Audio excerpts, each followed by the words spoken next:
Migrant communities have, for generations, been woven into the tapestry of British life. While I will never believe in assimilating communities, we have achieved cohesion because different communities have integrated, retaining their distinction within a single pluralistic whole. This makes demands of those already here to remain open to new arrivals, but more than that, it demands something of those arriving. To settle in this country forever is not a right, but a privilege, and it must be earned. Today, that is not the case. Settlement, or indefinite leave to remain, comes almost automatically after 5 years' residence in this country. At that point, a migrant gains access to many of the rights of a British citizen, including to benefits.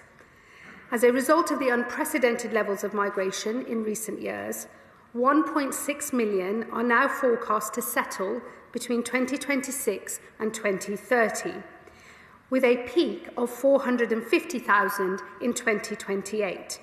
It's around 4 times higher than the recent average. That will now change.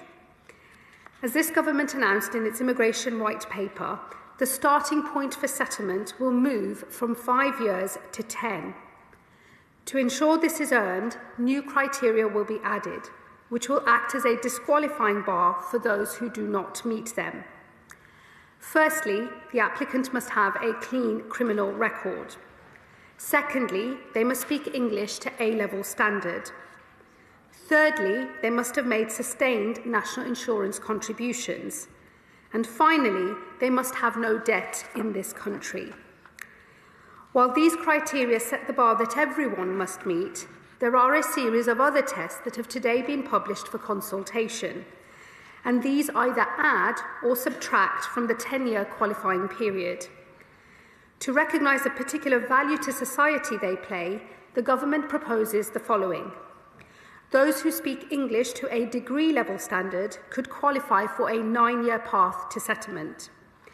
Those paying the higher rate of tax could qualify at 5 years, while those on the top rate could qualify after 3, the same as those on global talent visas. Those who work in a public service, including doctors, teachers, nurses, would qualify after 5 years, while those who volunteer, subject to this consultation, could qualify at between 5 and 7 years. Not subject to consultation, the partners of British citizens will continue to qualify at 5 years as today. And this is also true of British nationals overseas from Hong Kong, who will qualify at 5 years in honour of our unique responsibilities to them. All grants under the Windrush and EU settlement schemes also remain unchanged. While some will be able to qualify for settlement earlier than 10 years, others will be forced to wait longer. Once again, these are subject to consultation, but the government proposes that those who have received benefits for less than 12 months would not qualify for settlement until 15 years after arrival. For those who have claimed benefits for more than 12 months, that would rise to 20 years. To encourage the use of legal routes into this country, those who arrive illegally could see settlement take up to 30 years. As has already been set out, refugees on core protection will qualify for settlement after 20 years, although those who move to a work and study visa could earn settlement earlier, and those arriving by a safe and legal route would earn settlement at 10 years.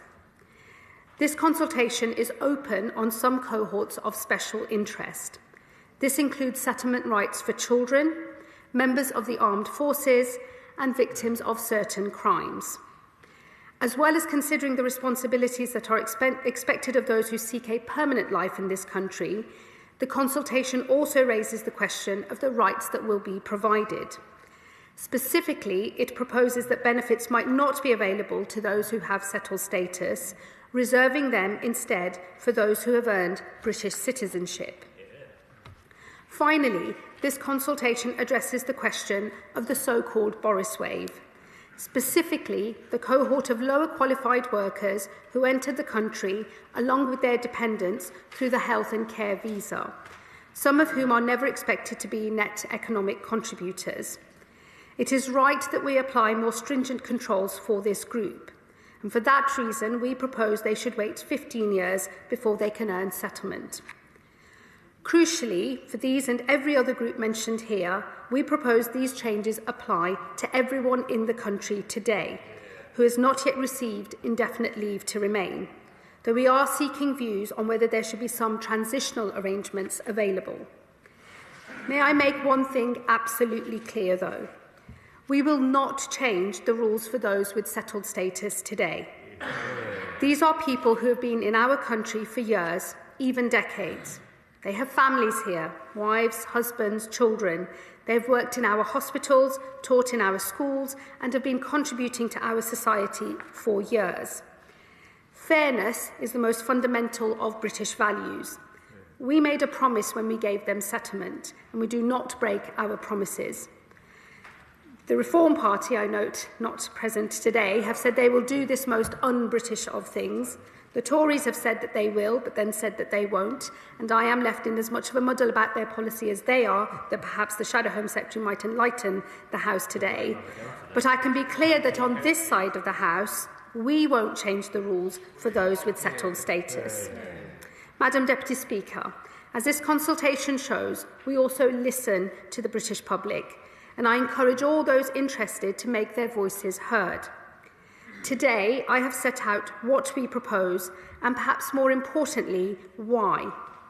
I love this country, which opened its arms to my parents around 50 years ago, but I am concerned by the division I see now, fuelled by a pace and scale of change that is placing immense pressure on local communities. For those who believe that migration is part of modern Britain's story and should always continue to be, we must prove that it can still work, that those who come here contribute, play their part, and enrich our national life. While each will always retain something of who they were and where they came from, they become a part of the greatest multi-ethnic, multi-faith democracy in the world. And with that, Madam Deputy Speaker, I commend this statement to the House.